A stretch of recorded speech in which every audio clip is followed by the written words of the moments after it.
Hello and welcome to another Betfred Sports video right here in the Quest Media Network studio. Peter, loads to discuss this morning, but I guess the biggest issue took place yesterday at Old Trafford. You know, the fans protesting against the Glazers. Crazy scenes, really.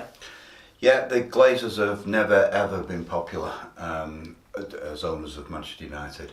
And then the catalyst, of course, was the European Super League, that ridiculous idea of having American-style franchise football that would do away with all the fantastic traditions, none more so than at Manchester United. Probably went too far, it certainly did, in terms of charging the police lines and policemen getting injured. But you can understand the feeling of United fans. I don't think I know one United fan at all who actually thinks the Glazers have done a good job. And of course there was that added spice in that game that if United would have beaten Liverpool, then the title would have gone to City. So that would have caused some extra anguish amongst the already depressed United supporters. I mean, essentially the feeling, or underwhelming feeling, is underlying feeling. It's frustration. It's 16 years. Is it a frustration built up?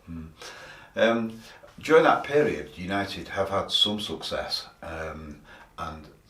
but the fact is that the average United fan thinks they could have done a lot more, and the state of the Old Trafford Stadium is becoming an issue now, because those United supporters will have travelled to Tottenham's ground and City's ground and the London Stadium for West Ham and seen superior stadiums. Yeah. And they must be thinking to themselves, well, why haven't we got the best stadium? Because we are Manchester United, one of the richest, if not the richest, club in the world.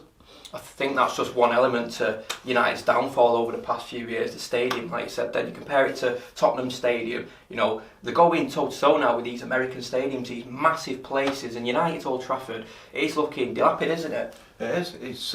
It's looking, when you used to go, when City were down in the dumps, and they'd go to places like Macclesfield and Gillingham and places that you'd never ever think you'd go and watch football at. And you'd go there and you'd sort of smirk to yourself about the stadium compared with then Main Road. But it's like that for United fans now. Yeah. That stadium, it's on a really open site. I know there's a railway on one side, but apart from that, it could become a supreme example of expansion and to prove what a go-ahead club Manchester United are in terms of the style of football and the players that they've attracted over the years. Absolutely. Well, we all know what happened off the pitch yesterday, but looking towards Thursday night's fixture, we've got Roma taking on United. United heading to that game with a 6-2 victory from the first leg. Peter, what are the odds looking like for this one? Well, there's a lot of people who don't support Manchester United, of course, and they think that Roma might win 4-0. But anyway, that's 66 to 1 at Betfred. United to win again is odds on 10 to 11. A draw, that's a possibility, 11 to 4 with Betfred. Roma 5 to 2. For United to, I'll just do the odds for the first scorer there. Cavani, who is rapidly emerging as one of my favourite players, simply because of his intelligence. I mean, I knew he was good, but I never knew he was that good.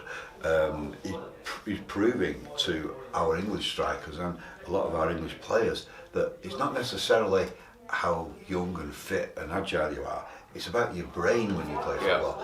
And his runs are extraordinary. He's pulling experienced defenders all over the park with his intelligence. Yeah. He's 4 to 1 to score the first goal. Rashford is 6 to 1 with Betfred to score the first goal against Roma.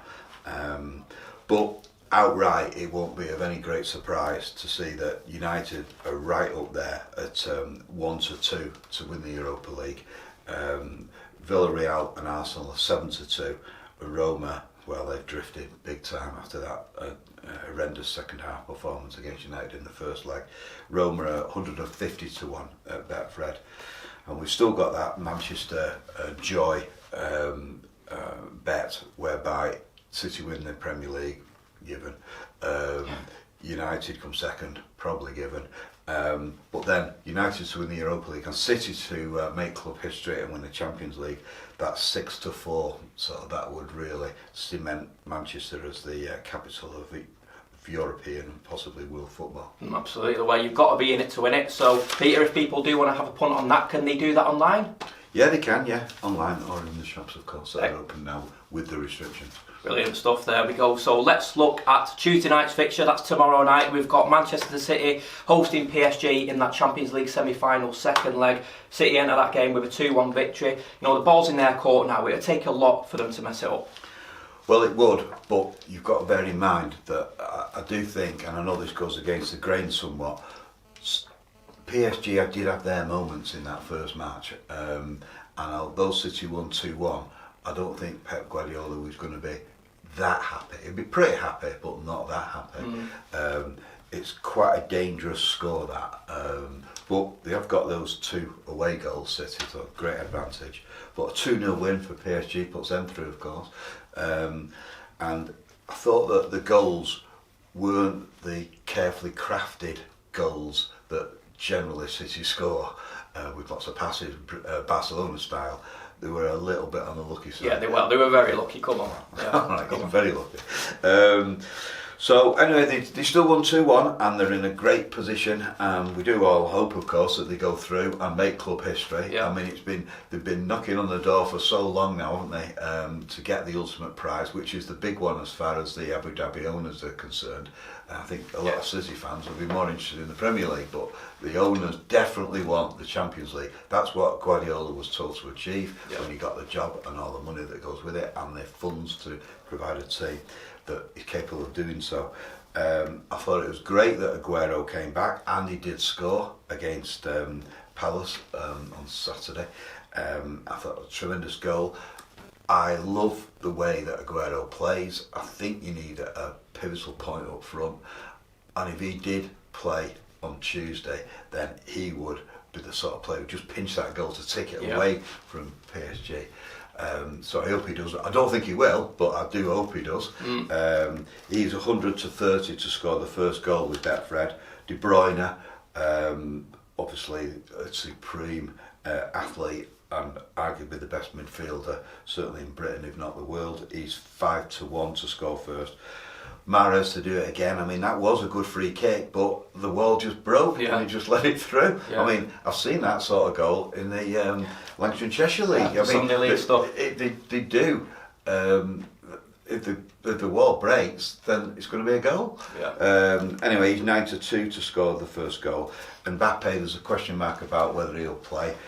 If he does, he's 5-1 to score the first goal. Neymar, who at stages in that first leg looked supreme, he's 6-1 to score the first goal.